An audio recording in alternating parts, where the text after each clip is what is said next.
The group that built its reputation teaching survival skills to boys is now struggling for its own survival. Upwards of 95,000 people have now filed sexual abuse claims against the Boy Scouts of America. Today's cover story, how a bankruptcy case has turned into the biggest sexual abuse lawsuit in history. A caution, some of the accounts are graphic.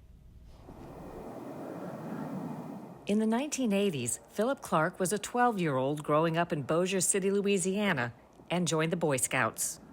Yeah, school offered it. Friends were in it. My mom was single, 3 boys, and things of that nature. I wanted to kind of like be a man, and this offered that. The reality proved far different. Soon Clark says he was among the boys handpicked to report alone to a scout leader's tent on a campout. This is the first time he's spoken publicly about it. Well, then, yeah, you got to take off your shirt so we can put the badge on it. That's how it starts, right? Did it just seem normal at first? Well, I mean, you got trusted or whatever in these people, you know? I mean, like, you've done things with them before, and it was okay.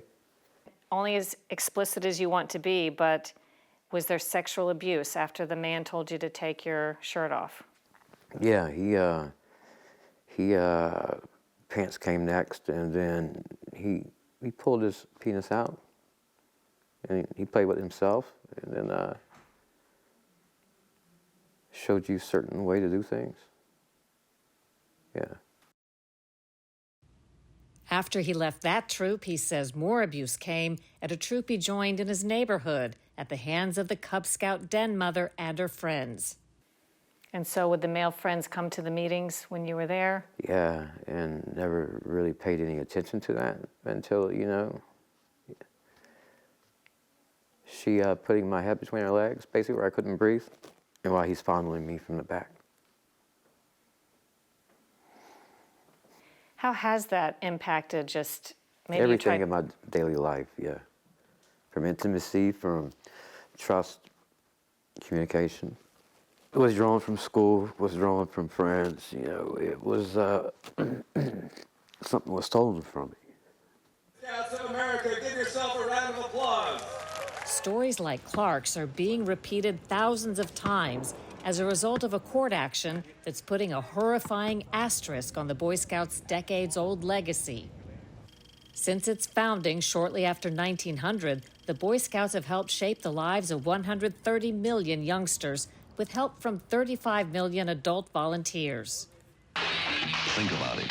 America's manpower begins with boy power. Let's not waste it.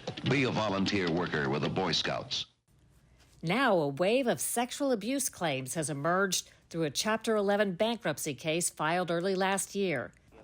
Attorney Steve Babin represents Clark and thousands of other alleged victims.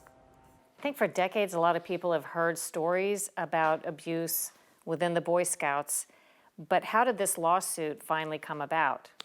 I mean, it was essentially started by the Boy Scouts themselves. There were a number of lawsuits that have been filed across the country, and I think the Boy Scouts did some internal audits and investigations and determined that the amount of liability is tremendous here. So the option would be to continue to litigate in regular court or to go into bankruptcy and see if some type of resolution can be gained through reorganization. Nobody denies there's been egregious abuse.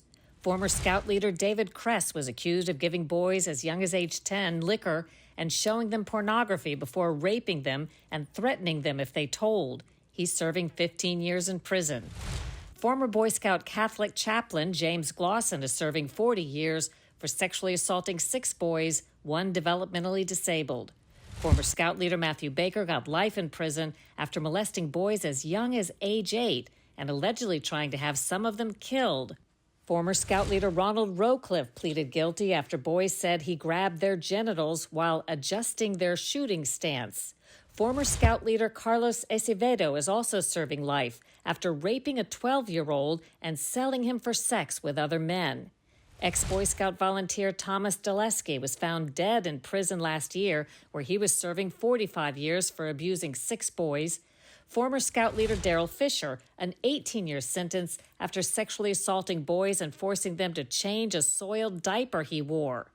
David Watkins, 30 years on 36 counts. He defended the sex with boys as consensual.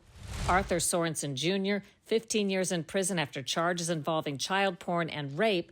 Scott Wardman, Bruce Quick, Michael Kelsey, all ex-Scout leaders convicted of criminal charges. So I know that there are abusers that have been convicted. I don't know how many. I do know that the Boy Scouts kept files. They call them the pervert files on hand that were files of known abusers. Tell me about the pervert files. So what they are lists of individuals who have been accused of child abuse, child sex abuse in this case, and what the Boy Scouts did with those lists, which is essentially nothing. Oftentimes they were simply moved to another troop or quietly moved out of the Boy Scouts. The Boy Scouts organization has admitted to maintaining extensive confidential files, but says the goal was to keep sexual abusers out of scouting. Within those files was the case of Douglas Nail. Accused of molestation at a Boy Scout sleepover in 1984, he was allowed to quietly resign. He spent the next 2 decades coaching youth hockey, eventually accused of molesting an 8-year-old. In 2004, 20 years after the Scouts first flagged him, he was convicted on federal child porn charges. The Boy Scouts of America declined our interview request.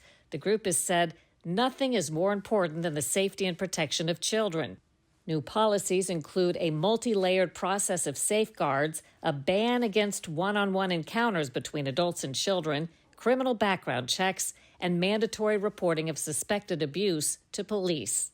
Meantime, with financial terms for victims being negotiated, the Boy Scouts insurance provider has argued that opportunist lawyers are drumming up cases.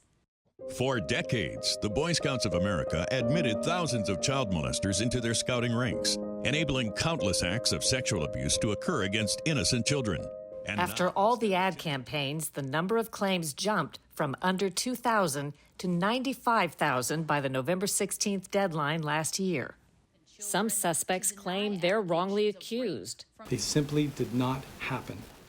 In February, attorney and former Scout leader Barry Rosas was arrested on a rape charge. His name among 28 complaints the local Boy Scouts Council turned over to police. They received the names through the bankruptcy case.